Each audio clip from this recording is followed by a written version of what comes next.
오늘 본문 말씀은 짧지만 아주 강한 표현으로 되어 있습니다. 민수기 12장 3절 오늘 본문 말씀은 이렇습니다. 이 사람 모세는 온유함이 지면의 모든 사람보다 더하더라. 최상의 표현으로 되어 있습니다. 모세를 칭찬하는 그런 내용으로 되어 있습니다. 이런 말씀을 읽으면서 우리는 한 질문을 떠올리게 될 것입니다. 아마도 초신자라면 모세가 그런 사람인가 보다라고 생각을 하시겠지만, 그러나 오랫동안 신앙생활을 하시고 성경을 읽어 가신 분이라면 이 말씀이 좀처럼 와닿지 않는 그런 경험을 하실지도 모르겠습니다. 여러분, 모세의 일생을 알고 계시지 않습니까? 모세가 과연 온유한 사람일까? 그런 질문을 던져보게 됩니다. 이집트 왕자의 시절이었습니다. 이 모세는 자신의 동족이 애굽 사람으로부터 핍박을 받는 것을 보고는 참지 못하였습니다. 그래서 그를 돌로 쳐 죽이죠. 그리고 모래로 그만 숨겨버렸습니다. 나중에 그것이 들통이 나면서 그는 미디안으로 도망가는 신세가 되었습니다. 그렇게 사람을 죽일 수 있는 사람이 온유한 사람이라고 할 수 있을까?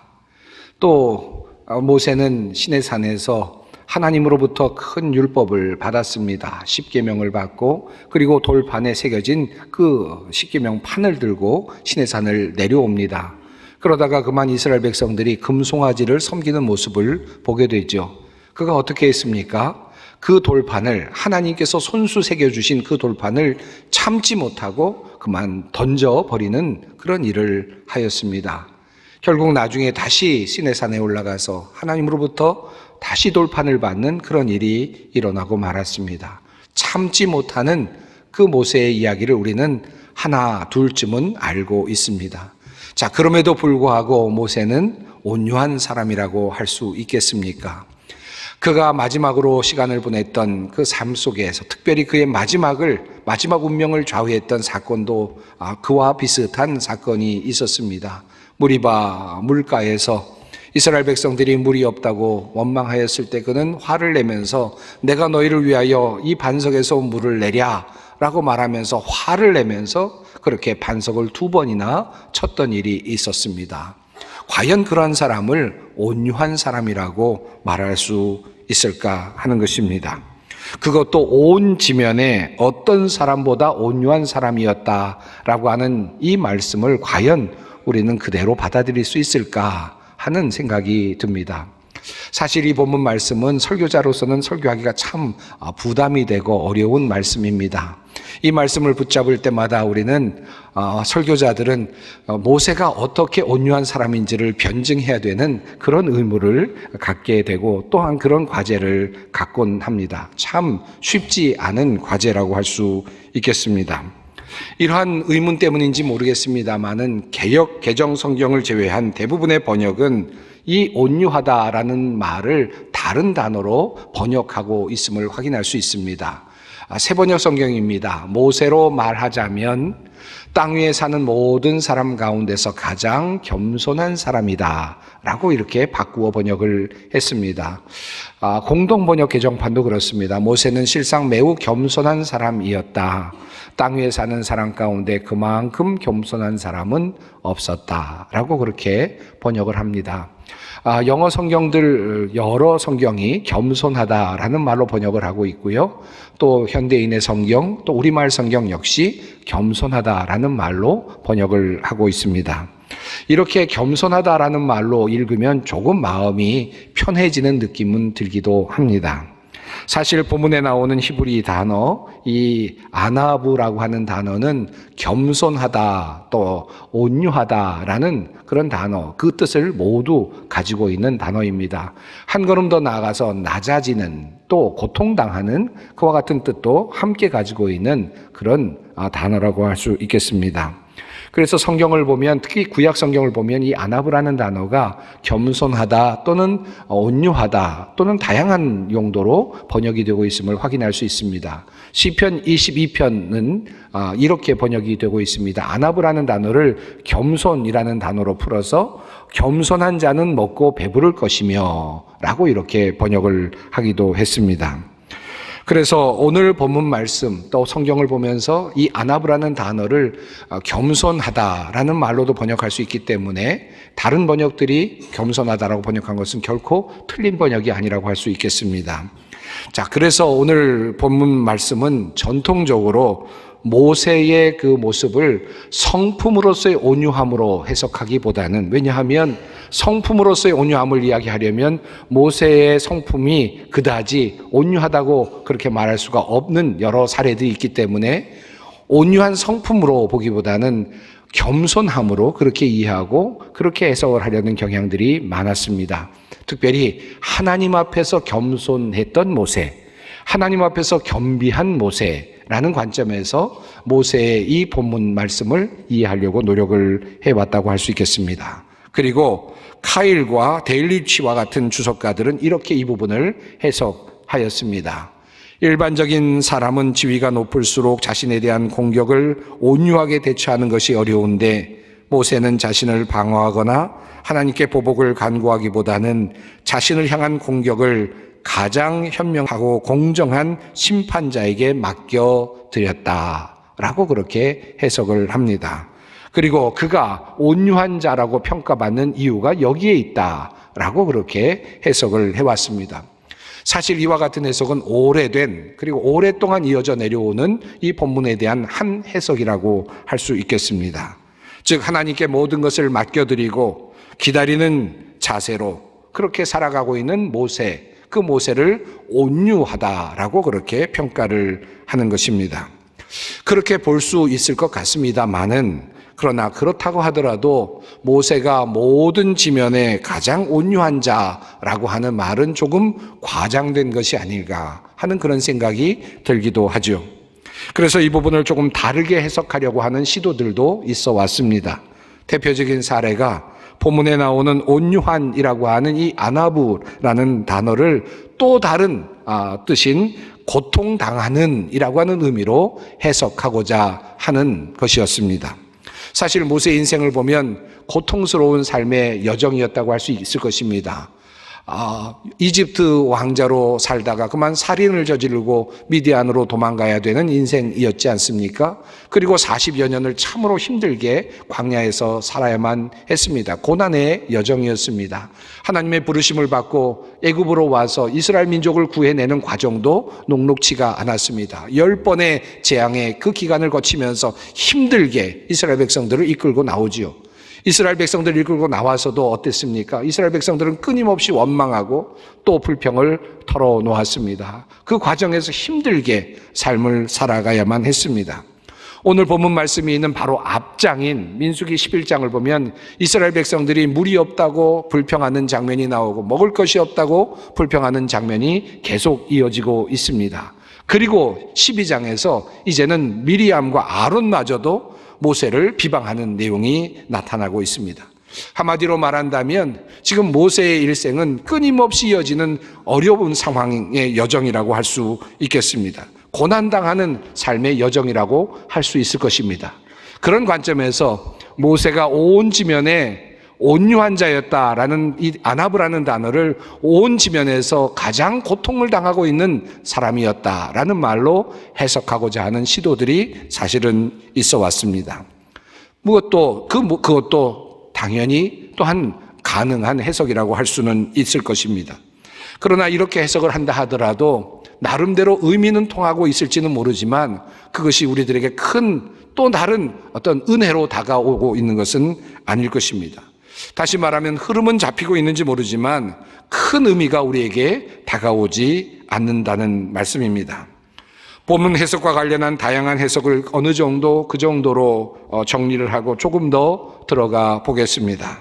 그 전에 한 가지 궁금한 질문을 던져보고자 합니다.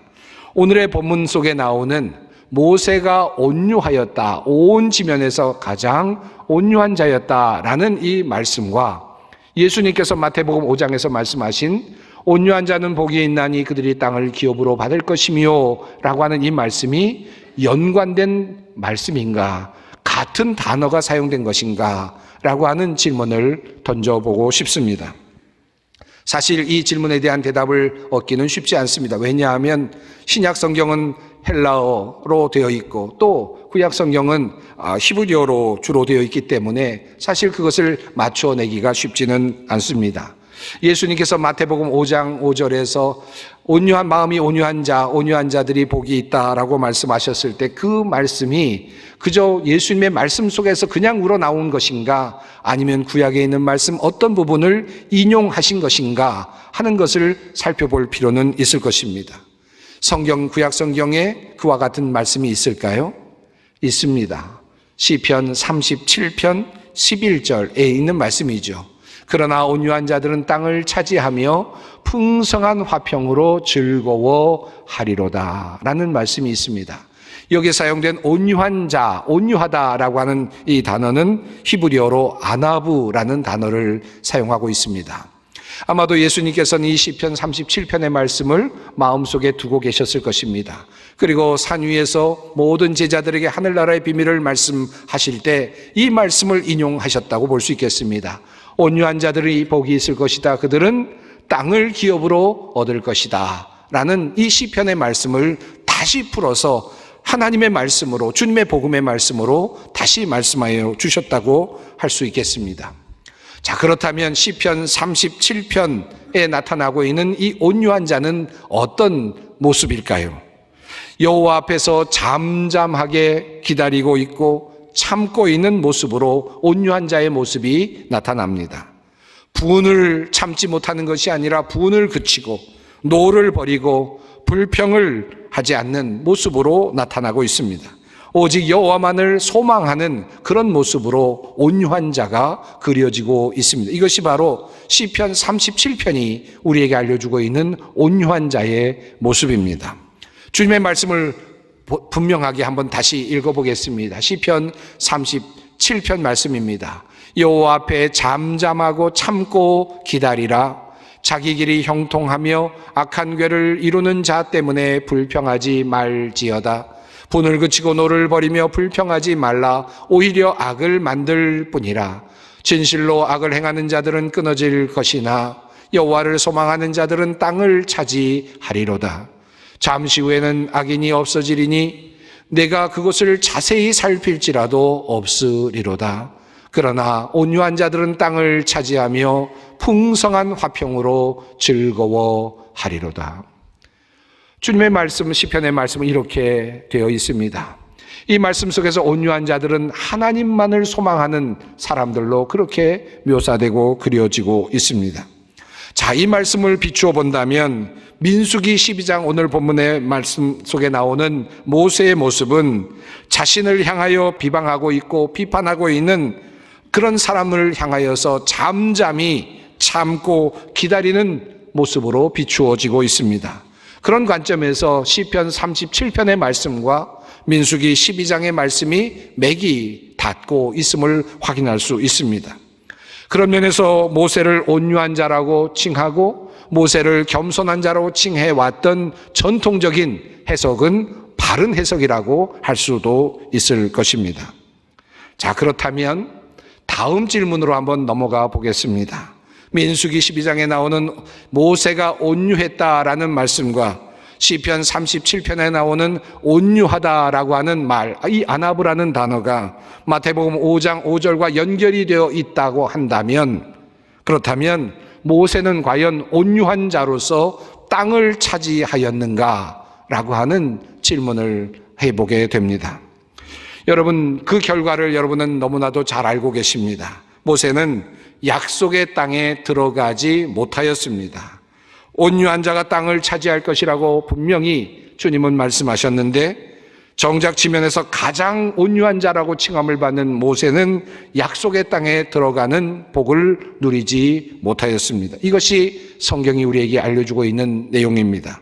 물론 이 말씀을 문자 그대로 땅을 차지한다는 이 말을 문자 그대로만 받아들일 필요는 없을 것입니다만은 그래도 적어도 온유한 자 중에 온유한 자라고 여겨지는 사람이 모세라면 그는 특별하게 약속의 땅을 선물로 받았어야 하지 않았을까라고 하는 생각을 하게 되는 것이죠. 그런데 모세는 어떻게 해서 약속의 땅에 들어가지 못하게 되었습니까? 어떤 이유로 약속의 땅에 들어가지 못하게 되었습니까? 성경은 우리에게 이렇게 알려주고 있습니다. 이는 내가 신광야에 있는 가데스의 무리바셈에서 물이 터질 때에 이스라엘 자손이 보는 데서 믿음 없는 행동을 하고 이스라엘 자손에게 나의 거룩함을 나타내지 않았기 때문이다. 이것이 바로 하나님께서 모세로 하여금 약속의 땅에 들어가지 못하게 하신 이유입니다.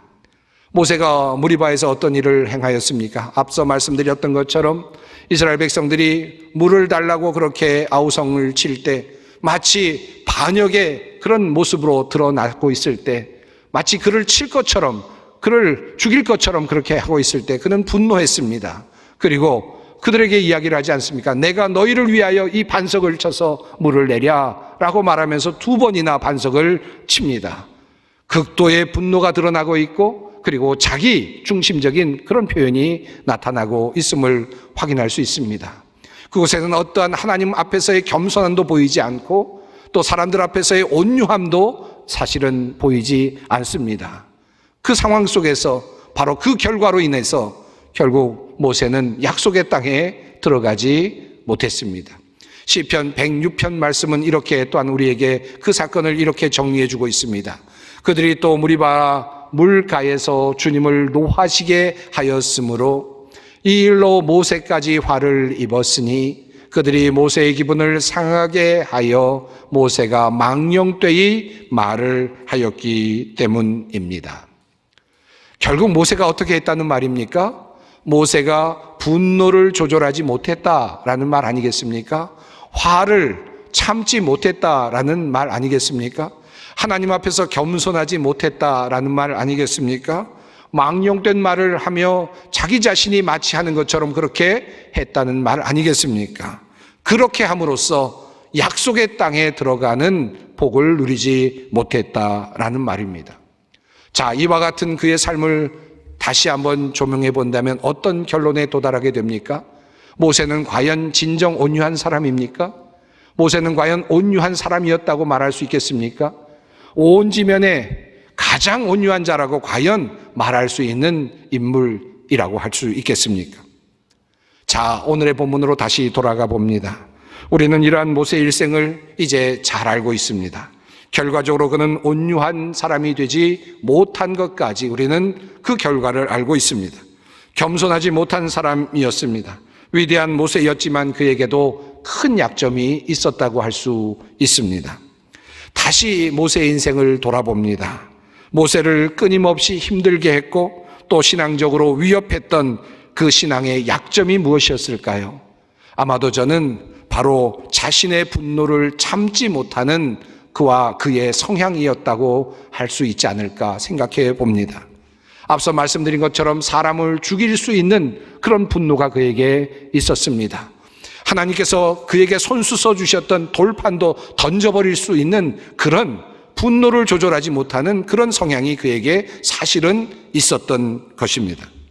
오늘 본문 말씀 바로 앞부분, 그러니까 민수기 11장을 보아도 그렇습니다. 모세가 이스라엘 백성들을 이끌고 행진하던 때에 백성들이 원망을 합니다. 물을 달라고, 먹을 것을 달라고 원망을 합니다. 하나님께서도 노하실 정도였으니까 얼마나 큰 그런 원망이 있었는지 상상이 됩니다. 하나님께서 만나를 내려주셨지만 그들이 또다시 원망을 했습니다. 그래서 여전히 고기를 원하며 원망을 쏟아놓습니다. 그럴 때 모세가 하나님께 이렇게 말씀을 드립니다. 모세가 여호와께 여짜오되 어찌하여 주께서 종을 괴롭게 하시나이까? 어찌하여 내게 주의 목전에서 은혜를 입게 아니하시고 이 모든 백성을 내게 맡기사 내가 그 짐을 지게 하시나이까? 주께서 내게 이같이 행하실진대 구하옵나니 내게 은혜를 베푸사 즉시 나를 죽여 내가 고난을 당함을 내가 보지 않게 하옵소서. 여러분, 이 태도가 온유한 태도라고 보여지십니까? 하나님 앞에서 겸손한 태도라고 보여지십니까? 그는 지금 하나님께 항의를 하고 있습니다. 하나님 나에게 왜 이런 일을 맡기셨습니까? 왜 이렇게 힘든 일을 맡기셨습니까?